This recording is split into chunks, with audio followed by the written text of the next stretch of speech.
So hi everyone, good morning. I hope आप सभी अच्छे होंगे। I am also well. So आज की वीडियो में हम बात करने वाले हैं कि मैंने क्या क्या गलतियाँ की एसएससी सीजीएल मेंस के एग्ज़ाम के टाइम पे, मेंस की तैयारी करते टाइम, और जो मॉक टेस्ट जो सीजीएल मेंस से पहले लगाए थे वहाँ क्या क्या गलतियाँ रही हैं, और जो ये गलतियाँ हुई हैं इनको एनालाइज करके आगे नहीं दोहराना है।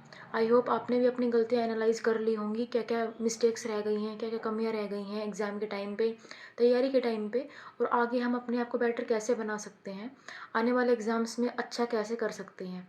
तो सबसे पहले हम बात कर लेंगे मैथ्स वाले सेक्शन की।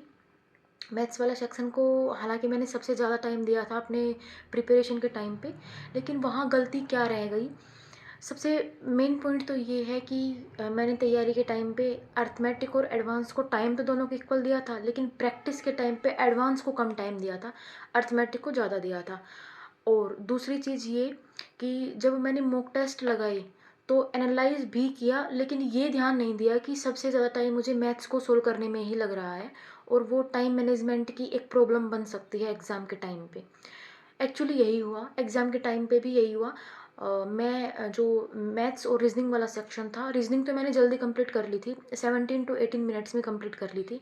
लेकिन जो मैथ्स वाला सेक्शन है उसमें हालांकि 18th जैन वाले जो शिफ्ट थी उसमें 4-5 क्वेश्चंस कैलकुलेटिव तो थे, लेकिन मैंने कुछ ज़्यादा ही टाइम लगा दिया उनके ऊपर, और उन क्वेश्चंस को स्किप करके आगे नहीं चली।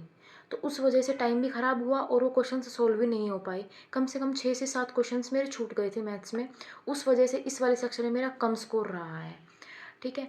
और उसके बाद हम बात करेंगे रीजनिंग की। रीजनिंग का हालांकि मैंने अच्छा टाइम दिया था, प्रैक्टिस को भी अच्छे क्वेश्चंस लगाए थे मॉक टेस्ट के टाइम पे भी, तो रीजनिंग का मैं ऐसा नहीं कहूँगी कि मैंने कुछ गलतियाँ की हैं या फिर कमियाँ छोड़ी हैं रीजनिंग में। अच्छी तैयारी थी, और जल्दी जल्दी कर लिया था मैंने रीजनिंग का पेपर भी। एक क्वेश्चन मैंने छोड़ा था जो नंबर एनालॉजी वाला आया हुआ था, जो नंबर सीरीज़ दी हुई थी, वो वाला मैंने छोड़ दिया था, वो मेरे से नहीं हुआ था। 1 से 1.5 मिनट उस पर लगा दिया था, लेकिन फिर भी वो सोल्व नहीं हो पा रहा था, फिर उसको छोड़ दिया था मैंने, और मैं मैथ वाले सेक्शन पे चली गई थी। उसके बाद बात आती है इंग्लिश वाले सेक्शन की। इंग्लिश वाले सेक्शन में as you all know 3 parts होते हैं, वोकेबलरी, ग्रामर एंड कॉम्प्रिहेंसन। उसमें कॉम्प्रिहेंसन, ग्रामर, वोकैब मैंने हालांकि टाइम दिया था तीनों को इक्वल इक्वल। और एग्ज़ाम अब की बार 18th जैन वाली शिफ्ट में इंग्लिश का था, वो कंपैरेटिवली इजी ही था। मैथ्स और जीके को देखें तो इंग्लिश का भी अच्छा चला गया था। हालांकि वोकेबलरी पे काम और करने की ज़रूरत है, ऐसा मुझे लगता है। उसके बाद जीके वाले सेक्शन की अगर हम बात करें, तो 2 पोर्शन होते हैं, स्टैटिक और जो नॉर्मल जीके होती है वो कंसेप्ट बेस्ड। तो जो स्टैटिक जीके थी वो मैंने लास्ट के 1-2 दिन में जल्दी जल्दी रिवाइज कर दी थी, हालांकि इतना कुछ आया नहीं था एग्जाम में स्टैटिक जीके से।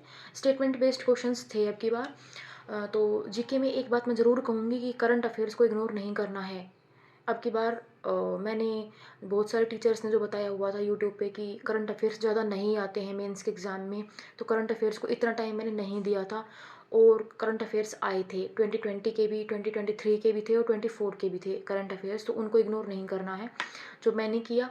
तो ये सब मिस्टेक्स थी जो मैंने अपनी तैयारी के टाइम पे की, कुछ एक कि मैंने मॉक टेस्ट लगाने के बाद, एनालाइज करने के बाद भी इस चीज़ का तो मुझे पता था कि टाइम ज़्यादा लग रहा है मैथ्स में, लेकिन इस चीज़ पे काम नहीं किया। मतलब प्रैक्टिस की और ज़रूरत थी, तो हम प्रैक्टिस और ज़्यादा करेंगे अब।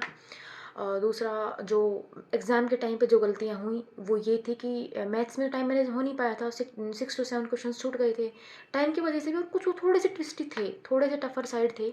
और उस टाइम पे हालांकि वो अगर अब हमें क्वेश्चंस मिलते हैं तो हम सॉल्व कर देंगे उनको, क्योंकि एग्ज़ाम में एक अलग लेवल का स्ट्रेस होता है, नर्वसनेस भी होती है, और टाइम बाउंड होता है, जो जो भी हमें करना होता है वो एक टाइम लिमिट के अंदर करना पड़ता है। तो वो चीज़ें उन क्वेश्चंस को टफ बना देती हैं, हालांकि वो क्वेश्चंस टफ होते नहीं हैं, थोड़ा सा ट्विस्ट होता है और वो हमें टफ लगते हैं। और रीजनिंग ठीक हो गई थी, इंग्लिश ठीक हो गई थी, उसका मतलब ये नहीं है कि आने वाले एग्जाम्स में इंग्लिश और रीजनिंग को इग्नोर करना है, नहीं। सही सब्जेक्ट्स को इक्वल टाइम देना है, जीके में करंट अफेयर्स पे भी ध्यान देना है, बार बार रिवाइज करते रहना है। सो गाइज़, ये सारी मिस्टेक्स थी, ये सारी कमियां रह गई थी एग्ज़ाम के टाइम पे और प्रिपरेशन के टाइम पे। आपकी क्या रही, आपने क्या एनालाइज किया, वो भी आप अपने कमेंट सेक्शन में बता दीजिएगा। दूसरा मेन पॉइंट इज़ दैट ये मिस्टेक्स रिपीट नहीं करनी है हमें आने वाले एग्जाम्स में। अभी 25 में भी काफ़ी एग्जाम्स होंगे, काफ़ी वैकेंसीज निकली हुई हैं, मैंने अपने डिफरेंट डिफरेंट वीडियोज़ में बताया हुआ है जो जो वैकेंसीज निकली हुई हैं, आप जाके वीडियो चेक कर सकते हैं। और मेरे चैनल पे। और जो एग्ज़ाम्स मैंने क्लियर किए हुए हैं उनको मैं बार बार नहीं बता रही हूँ, क्योंकि बार बार वीडियो में बताने का कोई फ़ायदा नहीं है। आपका भी टाइम वेस्ट होता है, ऑब्वियसली मेरा भी। तो आप वो वीडियो चेक कर सकते हैं, जो जो एग्ज़ाम्स मैंने क्लियर किए हैं, क्या मेरी स्ट्रैटेजी रही है, कौन सी बुक्स मैंने फॉलो की हैं, तो आप वो वीडियोज़ देख सकते हैं। सो इस वीडियो में इतना ही। बस मेन पॉइंट इज़ दैट जो मिस्टेक्स हुई हैं उनको रिपीट नहीं करना है, मेहनत करनी है, प्रैक्टिस करनी है, बार बार रिवाइज करते रहना है। Thank you, bye bye.